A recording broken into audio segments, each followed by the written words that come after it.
أعوذ بالله من الشيطان الرجيم.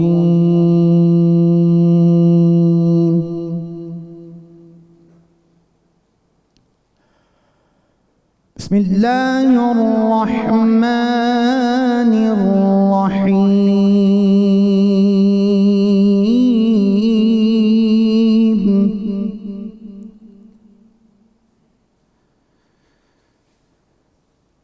والضحى والليل إذا سجى ما ودعك ربك وما قلى وللآخرة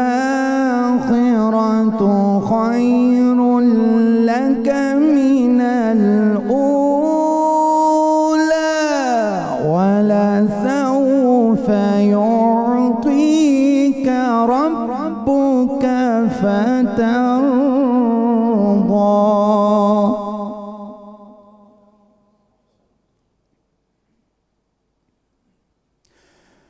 ألم يجدك يتيما فآوى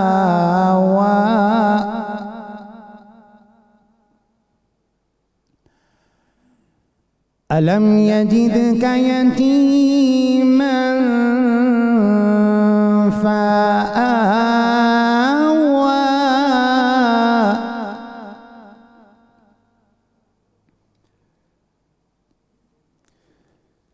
ألم يجدك يتيما فآوى ووجدك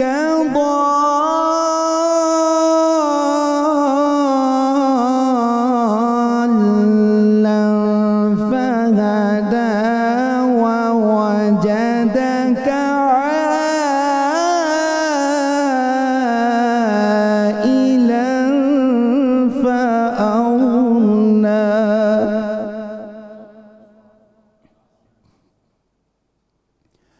فأما اليتيم فلا تقهر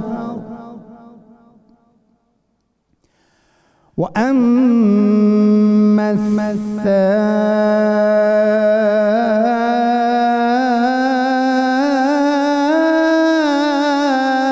السائل فلا تنهر وأما بنعمة ربك فحدث. صدق الله العظيم وصدق رسوله النبي الكريم الأمين. جزاک اللہ، ماشاءاللہ. یہ تھے قاری حسن رضا سیالوی صاحب جو قرآن مجید کی آیات بینات سے ہماری سماعتوں کو معطر فرما رہے تھے. السلام علیکم خواتین و حضرات، میں ڈاکٹر علی وقار قادری اور میرے ساتھ میری شریک میزبان ڈاکٹر زینب گوندل 92 نیوز کی رحمت رمضان ٹرانسمیشن میں ہم آپ کی خدمت میں حاضر ہیں. آج کا جو ہمارا موضوع ہے مریض کی عیادت اور تیمارداری. اس موضوع کو لے کر ہم نے قرآن مجید اور سیرت نبوی صلی اللہ علیہ وآلہ وسلم سے وہ موتی چننے ہیں تاکہ ہم اس موضوع پر رہنمائی حاصل کر سکیں. قرآن مجید کو جب ہم کھولتے ہیں تو خواتین و حضرات قرآن مجید مریض کی ایک الگ حیثیت کو تسلیم کرتے ہوئے اللہ تعالیٰ نے مریض کے لیے کئی تخفیفی احکام جاری فرمائے ہیں جو عام حکم سے ہٹ کر تھی. مثلا یہ رمضان کا مہینہ ہے، ہم سب روزہ رکھتے ہیں، تو مریض کے لیے اللہ تعالیٰ نے روزے کی فرضیت کا حکم بیان کرنے کے بعد فرمایا